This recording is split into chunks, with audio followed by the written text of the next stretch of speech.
Merci Véronique et bonsoir à tous. Alors maintenant que vous savez ce qu'est l'hypertension, maintenant que vous savez comment la mesurer, la pression artérielle, voyons voir comment le volet nutritionnel pourrait influencer la pression artérielle. Alors, Dr Larochelle et Dr Gratton ont effectivement parlé que l'hypertension est un facteur de risque modifiable. Et ce que je veux simplement vous mentionner, c'est que c'est vraiment un état de santé multifactoriel. Alors, on dit modifiable parce qu'on peut agir et changer les chiffres de la pression artérielle pour les améliorer. Alors, on en a parlé il y a quelques minutes. Gérer son poids, consommation d'alcool qui pourrait dans certains cas être réduite, être plus actif, cesser de fumer, et les facteurs alimentaires, ce sont des facteurs qui peuvent moduler la pression artérielle. Alors, on va prendre quelques minutes, dans les prochaines minutes, pour parler davantage des facteurs nutritionnels. Et l'ensemble de la littérature a fait, à la fin des années 90, des études américaines ont vraiment fait le point sur les stratégies qui pouvaient aider à améliorer la pression artérielle. Et les recommandations qui ont été faites à ce moment-là étaient vraiment de ce qu'on appelle la pyramide DASH. Peut-être que certains en avaient entendu parler. DASH pour Dietary Approaches to Stop Hypertension. Et tout ce que ça démontrait, tout simplement, c'est que lorsqu'on avait une alimentation saine, qui ressemblait beaucoup au guide alimentaire canadien, c'est-à-dire qui avait un apport en fruits et légumes régulier, et c'était un régime un peu plus avant-gardiste que le guide alimentaire qu'on avait à l'époque parce qu'on recommandait 8 à 10 portions de fruits et légumes par jour. Dans l'ancien guide, à ce moment-là, c'était 5 portions par jour de fruits et légumes. Donc, c'était avant-gardiste pour la consommation de fruits et de légumes, mais le reste ressemblait beaucoup aux recommandations du guide alimentaire canadien, c'est-à-dire des produits céréaliers agréés entiers, des poissons et des viandes et volailles très maigres, en petite quantité, des produits laitiers écrémés, des matières grasses limitées, et ce que vous avez tout en haut, c'est des sucreries à l'occasion et des petites quantités de viande rouge. Alors, c'était la base qui était recommandée pour les recommandations pour améliorer la pression artérielle. Qu'est-ce que ce régime DASH offrait? Alors, d'abord, c'était un régime qui offrait des antioxydants par la présence des fruits et des légumes, des fibres alimentaires, encore une fois, par la présence des produits céréaliers agréés entiers, donc il y a plus de fibres, beaucoup de fruits et de légumes, encore une fois, qui offraient des fibres, une alimentation riche en calcium, en magnésium, en potassium, évidemment, plusieurs autres vitamines et minéraux qui étaient dans ce genre de recommandations. Et finalement, c'est un régime qui était faible en gras saturé, en gras trans, en cholestérol, ainsi qu'en sodium. Alors là, il me reste à peu près 7 minutes. Alors, je prends les prochaines minutes pour parler davantage du sodium, parce qu'on en parle de plus en plus, et vous êtes sans savoir que les recommandations, Santé Canada a mis sur pied un comité d'experts pour essayer d'améliorer la santé des Canadiens en réduisant la teneur en sodium de nos aliments. Alors, parlons sodium dans les prochaines minutes.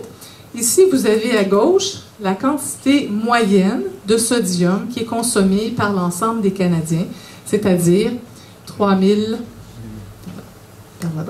Alors, on en consomme en moyenne, en 2004, selon une enquête de santé des collectivités canadiennes, environ l'équivalent de 3 boîtes de sel par année. Alors, c'est la consommation que le Canadien moyen a.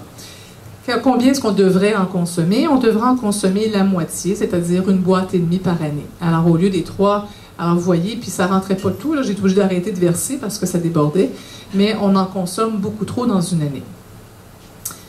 Alors, si on regarde maintenant un coup d'œil sur les recommandations, on sait qu'on en mange trop au Canada, mais les apports suffisants, c'est-à-dire la quantité qu'on a besoin pour rencontrer nos besoins quotidiens, sont d'environ 1500 mg par jour de sodium. On peut penser aller jusqu'à 2300, c'est-à-dire un apport au-delà duquel les problèmes de santé commencent à se faire sentir. Et un apport maximal tolérable, c'est environ 2300. Mais quel est notre apport actuel? Notre apport actuel peut aller jusqu'à plus de 4000 chez certains sous-groupes de la population, c'est-à-dire les jeunes hommes. D'abord parce qu'ils consomment plus de calories, mais ce sont des grands consommateurs de sodium. Vous allez me dire, oui, c'est juste chez les hommes. On disait que les hommes étaient peut-être moins bien protégés, peut-être parce qu'ils mangent trop de sel, mais les femmes également consomment un apport appréciable de sel. Alors, pour les apports qui sont recommandés, vous avez ces 1500 Alors, vous voyez que la marge est haute entre la quantité qu'on consomme et qu'on devrait consommer, mais on pourrait aller jusqu'à 2300 sans avoir d'atteinte au niveau de la santé. Alors, plusieurs diront, le sel, c'est bien, j'en rajoute pas à la table. Alors, déjà, j'ai banni la salière de la table, donc je fais déjà beaucoup d'efforts. Je vous répondrai, c'est très bien, mais c'est encore trop peu. Pourquoi? Parce que seulement 5% du sel qui est ajouté à la table explique notre apport en sodium. Oui, vous avez un petit peu de sel rajouté à la cuisson pour à peu près 6%. Il y en a du sel naturellement présent dans un peu d'aliments, mais 77%, la misère avec mes pourcentages, 77% du sel que nous consommons vient des aliments transformés et c'est là où il faut faire des changements. Alors, vous avez ici l'apport moyen, 3100, ça c'est sans compter le sodium rajouté à la table, ça c'est la moyenne pour les enfants, les adultes et les hommes, à travers les différents groupes d'âge. Vous avez l'apport maximal toléré à 2300, l'apport souhaité qu'il ne faut pas dépasser, idéalement, qu'on devrait viser plutôt, c'est 1500. Bon, je pense que tout le monde sait que si vous mangez un Big Mac ou dans la restauration rapide, non seulement vous avez beaucoup de gras, mais vous avez, avec un seul sandwich, vous avez presque atteint les recommandations, les apports suffisants. Mais un sandwich au jambon, fromage, que tout le monde doit consommer assez régulièrement, dépasse largement l'apport souhaité de 1500. Et ce sont des aliments usuels qu'on consomme régulièrement. Bon, peut-être la sandwich au jambon, fromage, peut-être trop de gras, mais alors allons-y avec un repas de salade César, beaucoup plus santé, et vous voyez que c'est encore plus important en sodium. Donc, les aliments transformés offrent quand même un apport appréciable de sodium. Je vais simplement vous démontrer ici que des aliments, bon, je pense que ce n'est pas un secret pour personne, les frites, la pizza ont une teneur très importante en sodium. Et je vous rappelle qu'on vise un apport de moins de 2300 mg et moins, ce qui équivaut, parce qu'un chiffre comme ça ne vous dit peut-être pas grand-chose, mais ce serait l'équivalent d'environ 9,5 sachets de sel. Donc, prenez des petits sachets, 9 sachets et demi, c'est la quantité, l'apport maximal toléré. Alors, vous pouvez voir que si vous mangez 2 pointes de pizza, vous venez de manger l'équivalent de 6 sachets de sel. Bon, ça, je pense que c'est pas une surprise pour personne.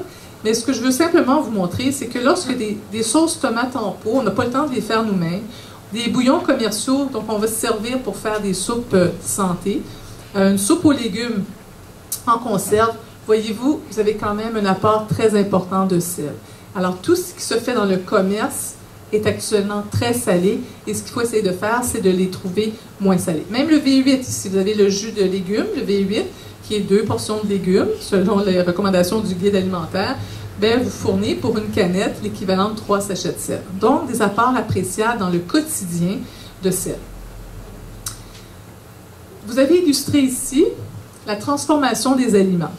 Vous avez en bas ici la tomate fraîche. Vous voyez qu'il y a très peu de sel dans la tomate fraîche. Mais plus vous transformez le produit vers la pâte de tomate, des tomates en boîte pour l'équivalent d'une demi-tasse, la sauce tomate pour une demi-tasse ou pour la soupe aux tomates qui est une tasse, qui est souvent pas l'équivalent de la portion qu'on consommerait, on vient d'augmenter de façon exponentielle la quantité de sel.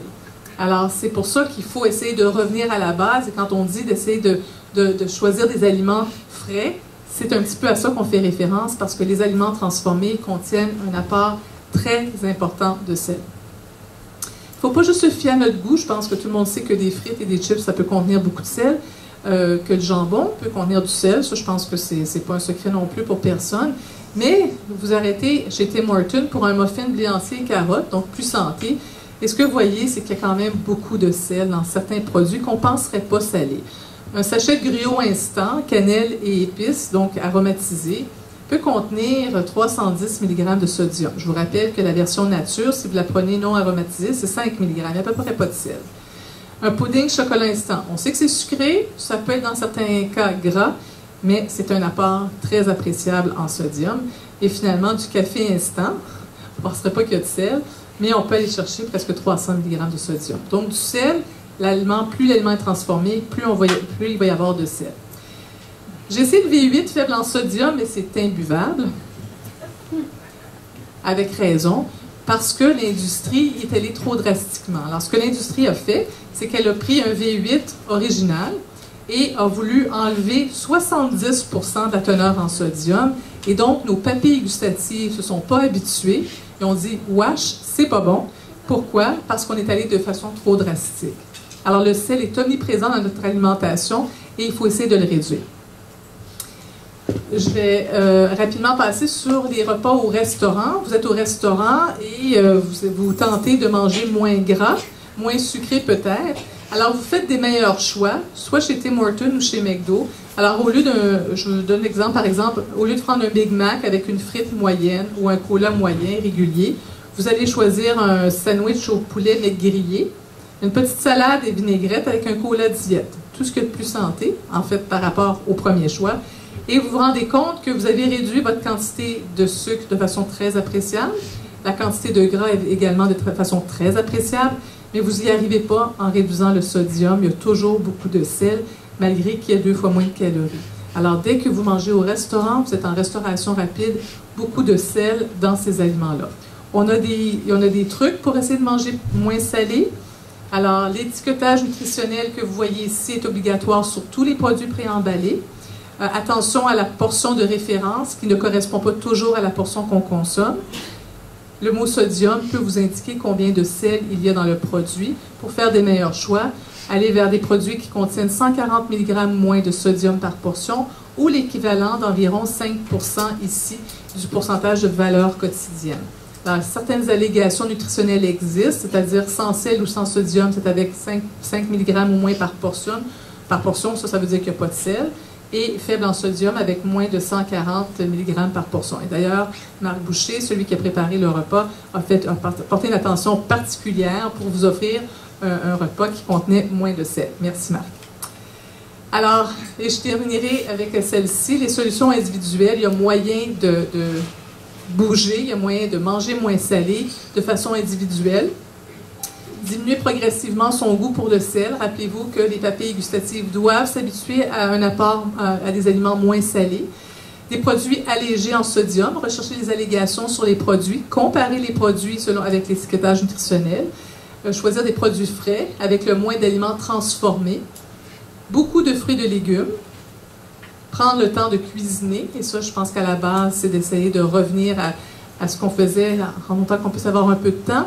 Mais souvent, ce sont des choses relativement simples, mais simplement penser à revenir à nos chaudrons et moins de restauration rapide. Il y a des solutions individuelles, il y a des solutions dans l'industrie. L'industrie est actuellement à travailler pour nous offrir des produits moins salés, mais ça va prendre un certain temps. Alors, le sel n'est pas la seule chose qui améliore la pression artérielle. On a parlé du régime DASH, on a parlé de la consommation d'alcool. La perte de poids également peut avoir un impact significatif sur la pression artérielle. Donc, c'est pour ça qu'on dit que c'est un facteur modifiable. On peut agir sur notre pression artérielle et je vous remercie.